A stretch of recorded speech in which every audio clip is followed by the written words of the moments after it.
What's going on, everyone? Welcome back to the show. So I have some good news to talk about today. And this could be good news or bad news. And I'm going to tell you both sides of this argument when it comes to this gasoline tax holiday. Now, the White House has been talking about this for a while now. We've heard them come out and talk about the tax holiday, and then they took it off the table. But now it looks like it's back on the table. I'm going to show you a quick little clip of President Biden talking about this whole situation of this tax holiday, and then we're going to talk about it. This is very, very important because this could be temporary relief, but long term we could see some problems with this, and we'll talk a little bit about that. But first off, on this channel we talk about money and the financial struggles that Americans are facing today. If that sounds like something interesting to you, please subscribe to the channel and hit that little bell notification. That way you get notified anytime we put out a video. And like always, if you see my name and a picture of me in the comment section, make sure you see a check mark next to my name. That check mark signifies that it's me. If you do not see that check mark, it's not me. It's someone trying to impersonate me. Okay, so we're going to show this clip, and I'll talk about it as we watch it, and at the end I'll have my closing thoughts when it comes to this whole tax holiday. Here we go. Considering a pause on the federal gas tax, Mr. President, we know that you're considering it, and Secretary Yellen spoke about it yesterday. Yes, I'm considering it. How soon can we expect a decision? Well, I hope I have a decision based on data I'm looking for by the end of the week. Okay, now that's interesting. The data he's looking for. I wonder what more data is he looking for? And we'll talk about pretty much how much this would drop gas prices if they had the tax holiday. We'll talk about that at the end.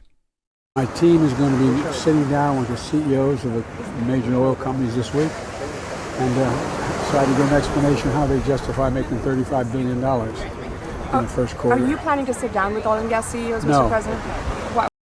Now, I think that's a huge mistake. I think he should actually sit down, not with all of them, but some of these executives, because that shows how serious you really are about this situation.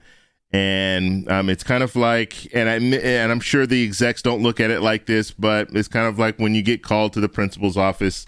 I think the president should sit down. Now, he doesn't have to do the negotiating with them or anything, but at least sit down and say, look, we need to move forward. This is ruining our country right now. Our economy is on the brink of collapse. I won't be that dramatic, but we're on the brink of a recession and things need to change. Inflation is just out of control. And so I do think the president should sit down with them and talk with them, even if it's only for 10 minutes, and then have his team come in and go ahead and kind of hash out some of the details and see what they can agree upon as far as fixing this gas problem.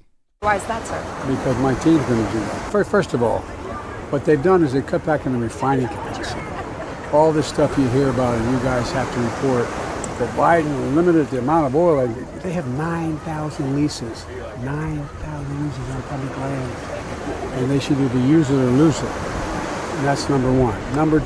Now, and that's, I mean, you've heard the White House talk about this, the 9,000 permits or the leases on land, and they're not doing anything. They're not drilling on that land. So when you hear people talk about, well, the Keystone Pipeline, they stopped that. When you hear all that talk, just understand these oil companies, they do have places where they can drill. They're choosing not to drill. Because would you really drill in a situation right like this where gas prices are up there? Do you really need to drill at this point?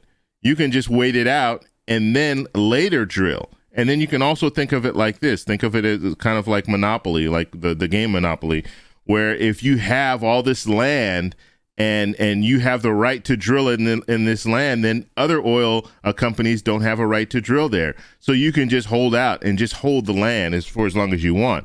And so I do think in this situation, they should give them a timetable and say, look, you're going to have this permit to drill on this land for this amount of time. If you choose not to drill, then it's going to be open for the next highest bidder. I think that's what they should be doing, forcing these oil companies to start drilling again, because there's no incentive for them to drill right now. They're making a lot of money. There's no incentive to drill. And so they need to put some urgency on that. Two, the problem is what they've done is they've cut back on refining. And they say because they don't want to get caught in a position where eventually they're going to move to alternative energy, renewable energy, and they don't want to get stuck. Well, guess what? There's a logical transition to be made here. And I want an explanation from them as to why they aren't refining more oil. Okay, and then you heard him. He wants an explanation why they're not refining more oil. That's why I'm saying he should be in the room. He should be expressing this to them.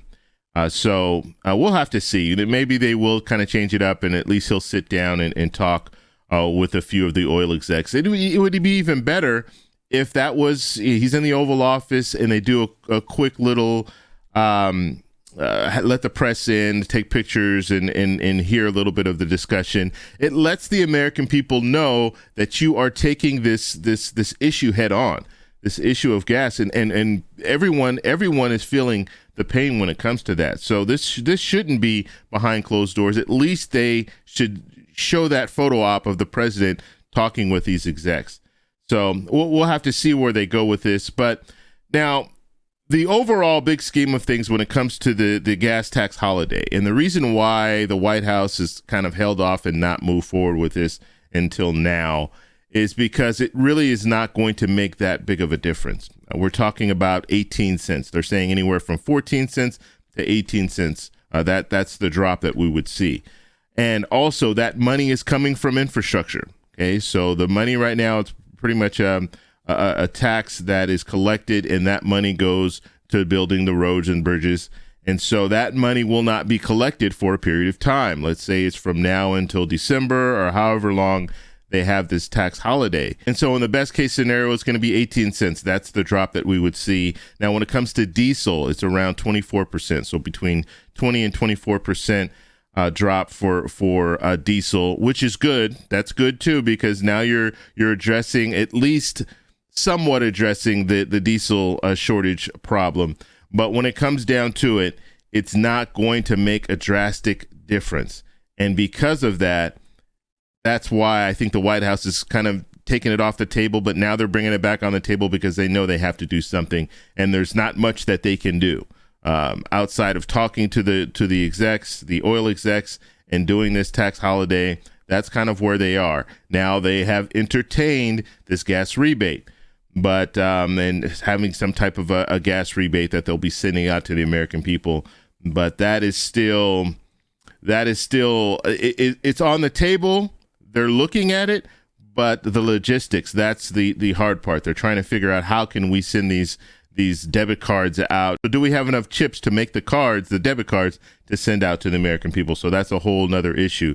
So this is, and I posted a video a couple of days ago where I talked about the debit card, that strategy, but I don't know. I really don't know what's going to happen at the end of the week. It'll be interesting to see what the president does when it comes to this gas tax holiday. And then another thing we have to think about when it comes down to this, the tax holiday, it's temporary.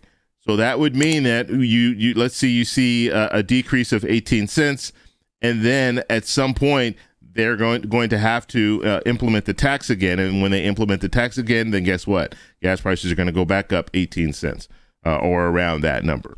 So because of that, that's another thing. Well, you might start fighting inflation and getting inflation down, and then when you raise the gasoline tax back up, then the gas prices are going to shoot back up, and then we could see inflation shoot back up as a result, right? Because it's all tied together when it comes down to it, especially when it comes to diesel fuel. It's all tied together.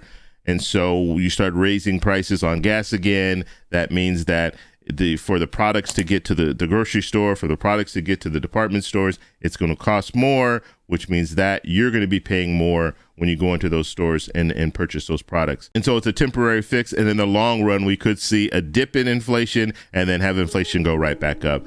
So I want to know what you guys think about this whole situation. So let me know down below. If you like this video, please give me a thumbs up. Please subscribe for more, and I'll talk to you in the next one. Bye.